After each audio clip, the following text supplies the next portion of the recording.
So there's only one miracle story in our faith, in all of Unitarian Universalism. So listen up. This is it. In the late 1700s in England, there was a Methodist minister named John Murray. And one of his congregants, a woman, left the flock, left his church, and began attending services with this itinerant traveling preacher named John Relly, who was preaching this very heretical type of Christianity that said that God was all loving. And this group that this woman left to go join, they were known as the Rellyites. And John Murray, being a good pastor, said, I'm going to go meet this woman for tea. It was England, they did tea. And try to convince her to come back to the right way. And so he met her, and she convinced him of the truth of the Rellyites. It took a little while for him to start really believing it and start preaching it, but he started preaching it in his own congregation and eventually lost the majority of his people over this heretical belief. And then a plague swept through England, like they did in the 1700s, and not that we would know anything about plagues sweeping through. And sadly, tragically, his wife and his child died in this plague, and he was just in despair. And he couldn't even believe in a loving God anymore. And so he decided to get on a ship and go over to the New World, the colonies, what we would now call the United States, but at the time was not the United States. And in 1770, he gets on this ship. It's called the Hand in Hand. That was the name of the ship. And they are traveling across the ocean toward New York, and they get stuck on a sandbar outside of New Jersey, probably a mile offshore. So they're stuck. It's not like they can all get off the ship. And they're running out of food and provisions. So they draw straws on the ship among the men, the able-bodied men, and say, a few of you are going to go take a small boat, rowboat, to shore to get some provisions to bring back. And John Murray draws one of the short straws and goes. And they are in a coastal area of New Jersey. And they get there, and one of the people they run into is an elderly man named Thomas Potter. And Thomas Potter had read about Universalism, this new idea over in England, and had built a chapel, but didn't have a minister. And he says to this man, wait, what's your name again? He says, John Murray. And he says, the John Murray, the Universalist preacher John Murray? Because his sermons had made their way here to the New World. And John Murray says, no, I don't do that anymore. I left that all behind. I'm not a preacher. And Thomas Potter convinces him to preach in his chapel. He says, if the winds don't change and you can't get off the sandbar, your ship is still stuck. If your winds don't change by Sunday morning, can you preach in my pulpit? And sure enough, the winds didn't change. He preached the loving God in the pulpit. And the legend says that when he said amen at the end of his sermon, the winds changed and allowed him to get back on his ship. That church that Thomas Potter built has probably been rebuilt, but that place still exists. It's called Murray Grove. It should be called Potter's Grove. And it is a Universalist pilgrimage site and retreat center. And you can go there with your family. They have programs. So this exists. One of John Murray's famous sermons ended like this. Go out into the highways and byways of America, your new country. Give the people, blanketed with a decaying and crumbling Calvinism, something of your new vision. You may possess only a small light, but uncover it, let it shine. Use it in order to bring more understanding to the hearts and minds of people. Give them not hell, but hope and courage. Do not push them deeper into their theological despair, but preach the kindness and everlasting love of God. That was in the 1770s.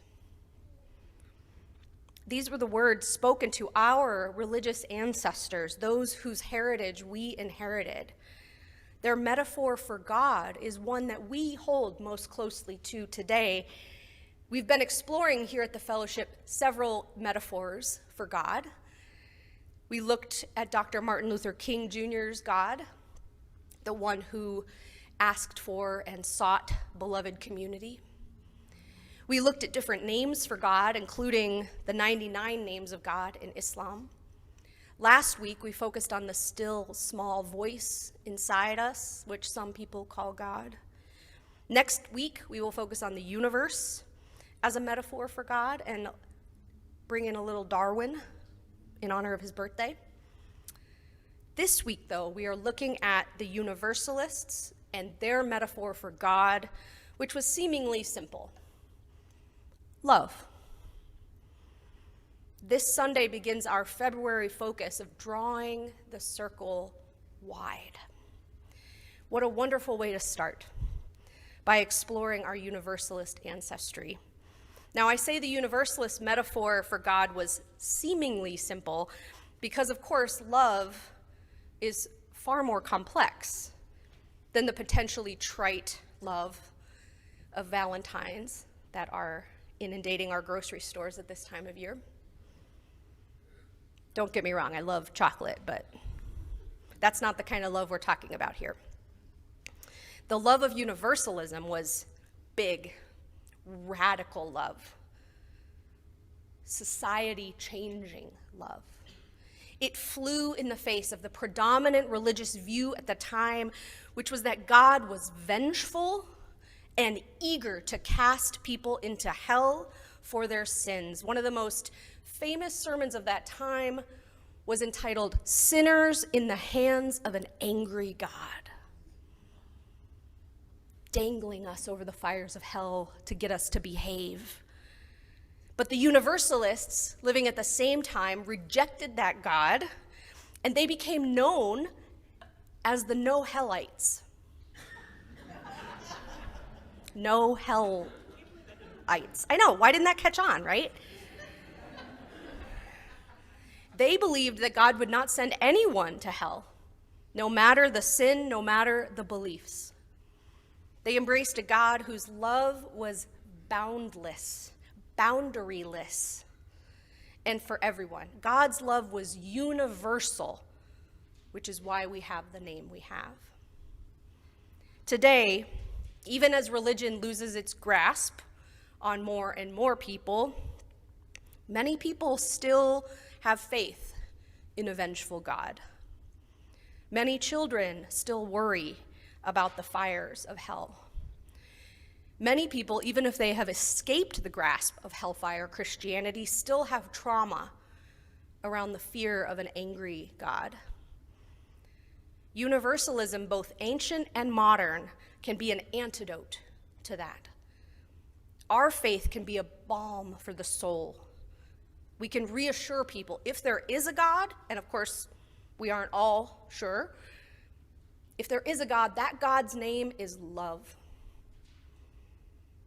And this is why, friends, I want us to be able to proclaim what we believe, not to say we are an anything goes belief system, because we have a life-saving faith for a lot of people.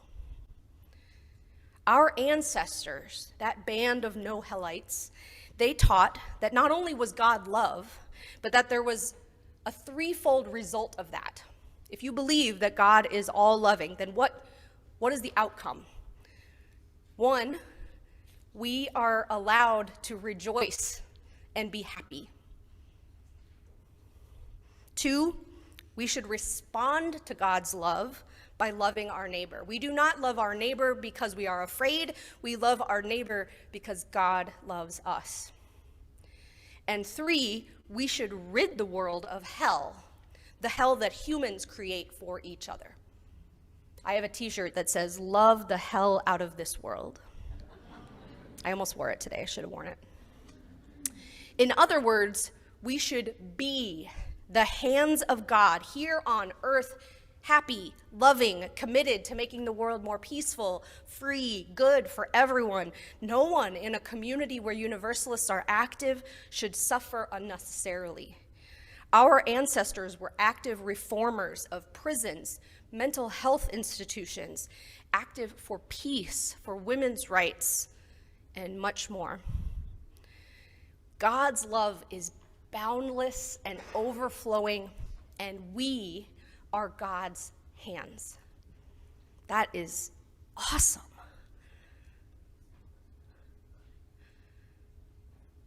And yet, I don't know about you, but there's a part of me that says, oh, okay, God might have the capacity for boundless love, but I don't have boundless time and energy and money for all that actively loving my neighbor stuff. That seems like a huge task. You're asking me to be God? I think I'm going to roll over and pull the covers back over my head and not go to fellowship this morning. Now, this is where stone soup comes in. The universalist metaphor for God didn't say that I alone needed to be the hands of God. It says we humans are the hands. The work is widely distributed. The Jewish text, the Talmud, has a famous paraphrase from the prophet Micah: "Do justice, love mercy, and walk humbly with your God." The Talmud says, "Do not be daunted by the enormity of the world's grief. Do justly now. Love mercy now. Walk humbly now. You are not obligated to complete the work, but neither are you free to abandon it."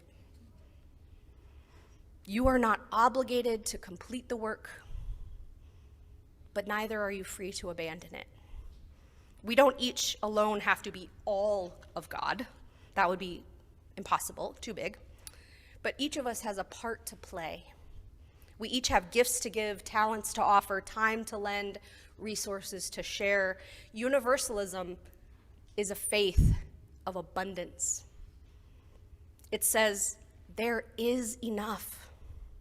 There is enough love for all of us. There is no need to fear. There is enough to go around, truly, if we each do our part. And this is a radically countercultural message. There is a reason that stone soup and stories like it are necessary. They strive to teach a message that otherwise our culture does not endorse. Our culture says there's not enough. If you share with others, you will run out. Be it time, money, whatever. Our culture encourages a scarcity mindset. Keep your resources, keep them to yourself, keep them for your family, for your own kids. Why should we share with strangers or provide for kids we don't even know? When John Murray was preaching, the predominant cultural worldview said God's love was scarce. And so a competitive, fear-based approach to religion flourished. Universalism's abundance says the opposite.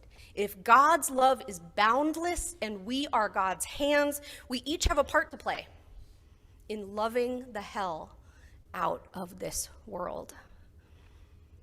By each bringing our gift to the big soup pot of our community and trusting that there will be enough to go around. Trusting. Another word for trust is faith. We don't often talk a lot about faith here, at least not in the sense of an unfounded or unreasoned faith, or a faith in an unseen deity. But faith can be a powerful and useful concept. Faith encompasses hope, not optimism. Optimism is the superficial desire for a particular outcome. But faith is deep hope and trust that something farther down the line than we can perceive is happening because of our current actions. By practicing generosity, by being the hands of love, we are having faith, one might say, that we are extinguishing the fires of hell, both here on earth and in the spirits of those who need it. Even if we're only able to be the hands of love in small ways, we are doing that. We are needed in this world.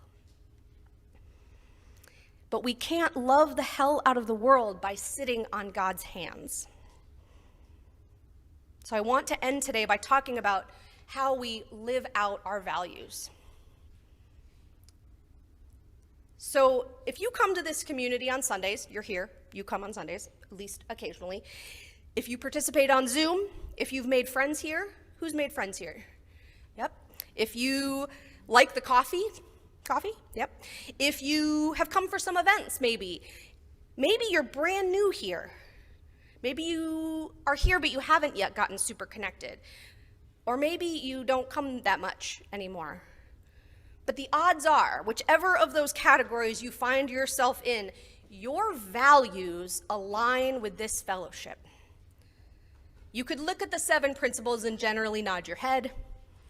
You believe that we should teach children about different religions and healthy sexuality. You believe that there should be people preaching no hell in the Fox Valley. You feel grateful for a community that can provide the benefits of a religious home: comfort, care, support, meals, intellectual challenge, music, justice work, weddings and memorial services.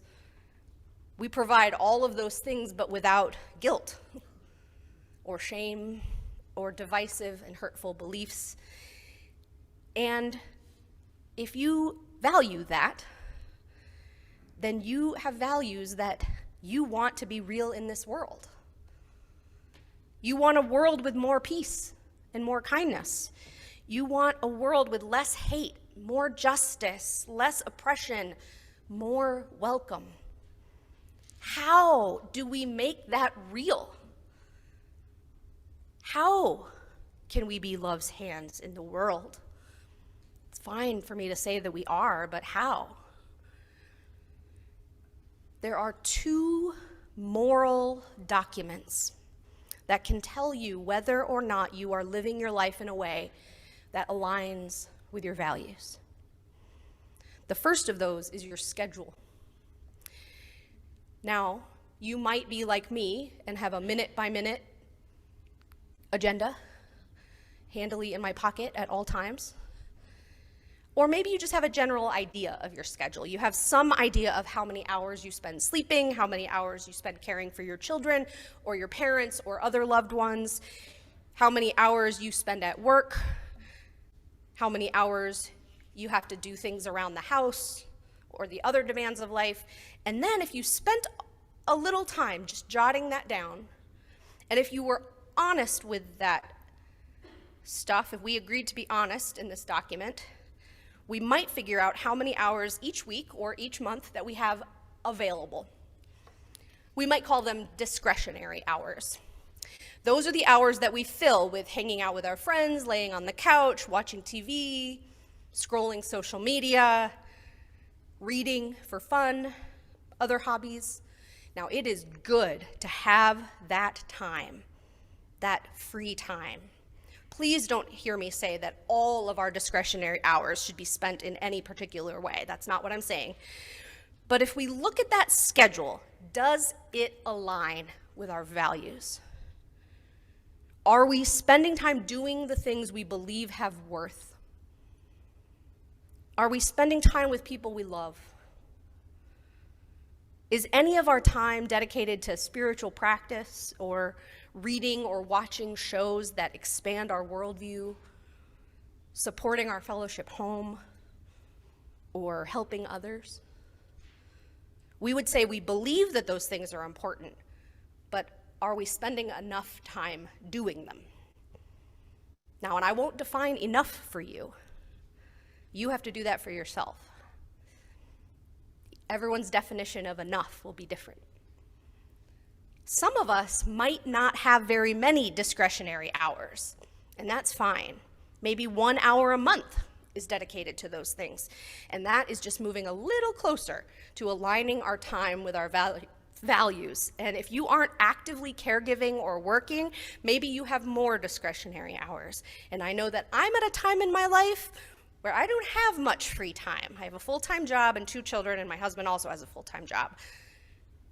I don't have much free time to give in service of the world that I want. But some people do, and I am so grateful for those who are giving their hours in a way that I currently, at this time in my life, cannot.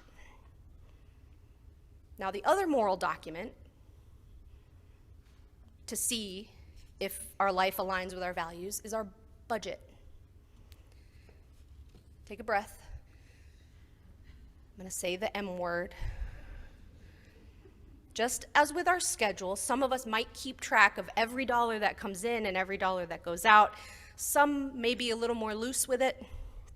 But overall, if we think about it for a little while, and if we agree to be honest in this document, we might have some sense of how much money comes in and how much money goes out of our wallet or our bank each month. Groceries, rent, taxes, bus fare or gas, all the expenses of life.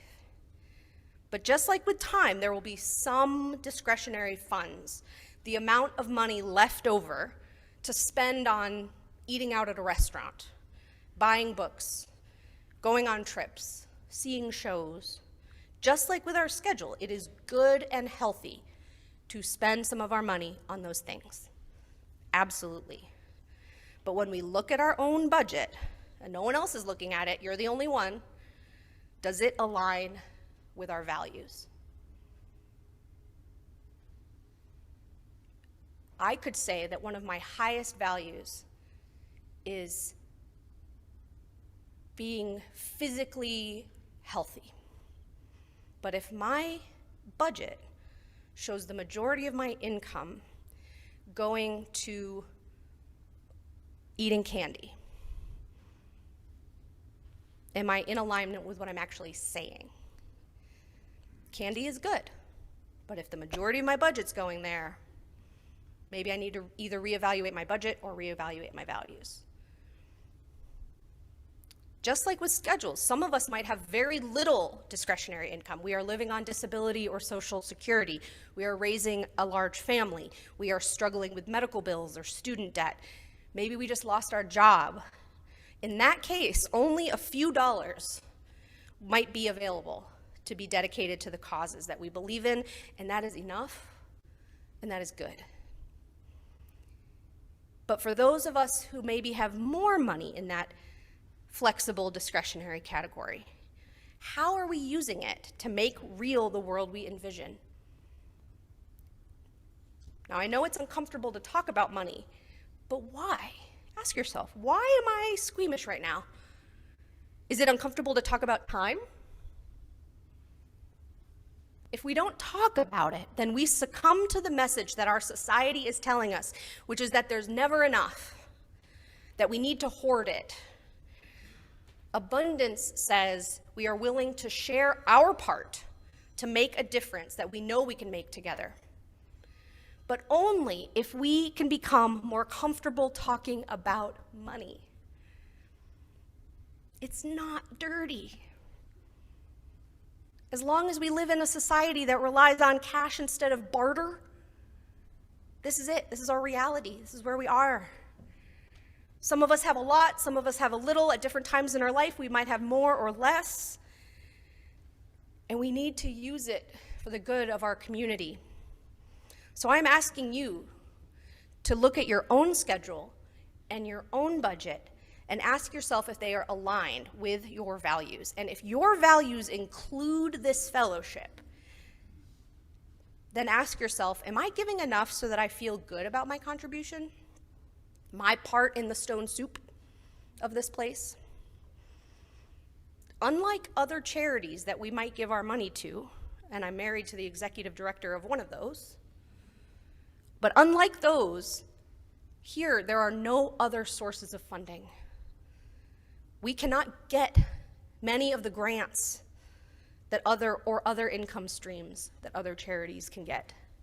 There is no denominational office in Boston or Rome that is giving us money. It is you. The entire salary of the staff, the benefits for the staff, the paper in your hands, the coffee in the fellowship hall, every dollar comes only from you. And I won't bore you with all of the facts, but the truth is that if you want this place to be here in 20 years, for you or for your grandchildren or for people who will need us and need no hellites 20 years from now, then we need you to come out of your house and put your vegetable in the pot. Please. We are having a soup and potluck lunch after this service. I hope you will stay to learn more about this. I promise you, cross my heart, promise you, pinky promise. I have a 7-year-old, we do a lot of pinky promising. There will be no shame at the lunch. No shame. Just information and meaningful conversation with the friends here beside you. Abundance does not look like a few people giving a whole lot. Abundance looks like everybody doing whatever it is that they can so that we all flourish. It looks like a potluck. That's what abundance looks like. That's what loving the hell out of the world looks like.